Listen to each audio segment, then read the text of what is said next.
What's going on, guys? Welcome back to the channel. Today we're reviewing the Moman M65 monopod. Let's get into it. If you guys are new here, my name is Josh Haynes. I'm a freelance filmmaker and I love helping you guys grow as creators and filmmakers. So Moman reached out to me and asked if I would review their new monopod that they just brought out. I said, sure. I love showing you guys new products, especially if it's something that I think you might want to pick up. So that's what we're going to be checking out today. Let's unbox this thing and we'll kind of go from there. So you get the monopod itself, which I got to say right off the bat, it feels really sturdy. I do like when a company innovates and tries to do something new. You have a nice padded grip at the top of the monopod, so if your hands are sweaty or if you're filming in the heat, you're not going to lose grip of when holding to this. It also comes with a carrying case, which I probably wouldn't use that often, but I appreciate when a company throws in a case regardless. It comes with a rubber foot, so if you want to use this instead of the one that's included on it, it may give you a little better grip dependent on the environment you're in. It also comes with a metal spike one, which again, dependent on the environment you're in, this will work a lot better than the other two options. It also comes with an Allen key to swap out whatever you need to on the monopod. So a lot of you guys may be wondering, why would you need a monopod? This was a product that honestly kind of helped a lot of indie filmmakers, especially people filming weddings,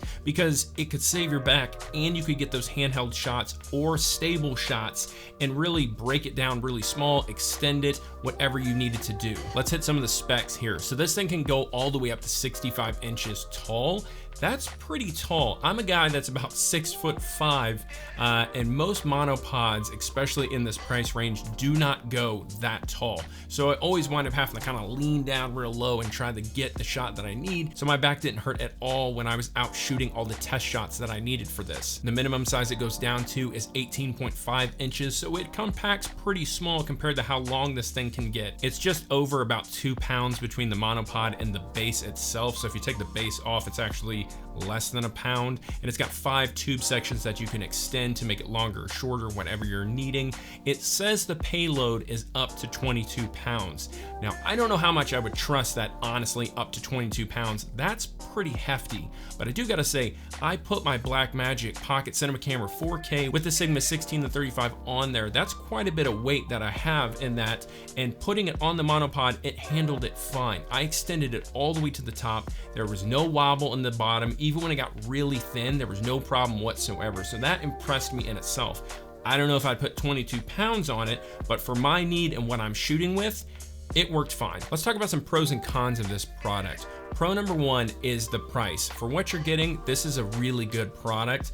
Pro number two, I like that it's lightweight, but it can hold a good sized camera on this thing. Pro number three, the top screw can be swapped. So if you want to have a ball head or something else, quick release plate, something put on it, it can change that out. So it can either go right into your camera or it can go into something that needs a longer screw. So that's really nice. Pro number four has got to be that the bottom feet on this monopod can come completely off, and you can actually have a really low tripod, spread the feet out, and you're good to go. Now let's talk about the cons. There's really only a couple cons for me. Con number one is the feet that are supposed to close in, and it's got a little locking pin on it.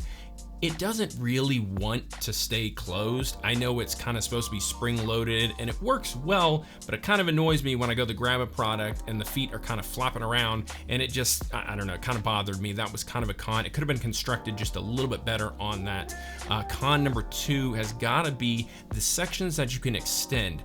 I'm not a big fan of the ones that turn, especially when they're all butted up next to each other, because I went to unlock one and I wound up unlocking like multiple sections or locking multiple sections, and that got kind of frustrating. I prefer the lock clamps, something that I can see that is, you know, actually locking, compared to turning it and having to read and see, is it unlocked, is it locked? So that is something that I would like to see them improve in another generation. Conclusions on this product, I would say if you're in the market for a monopod, I would definitely look at this.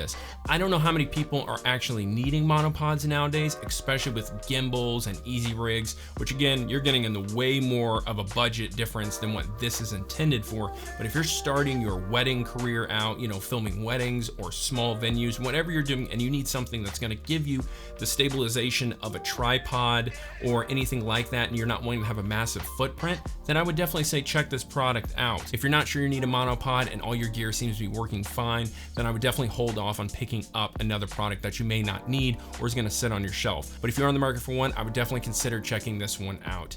Well, that's it for me today, guys. If you like this video, give me a thumbs up, drop a comment below. Let me hear some stories on you. Do you film weddings? What's your first gigs you did? What are you filming? Do you do? Do you babysit dogs? I wanna know. You guys are amazing. Subscribe if you haven't already. Ring the bell. I'm the Iron Giant. See you next time. Peace.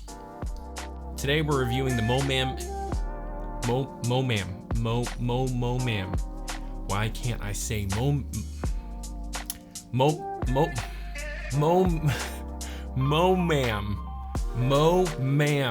Is it Moman or Moman? Moman. Not a ma'am, a man. God.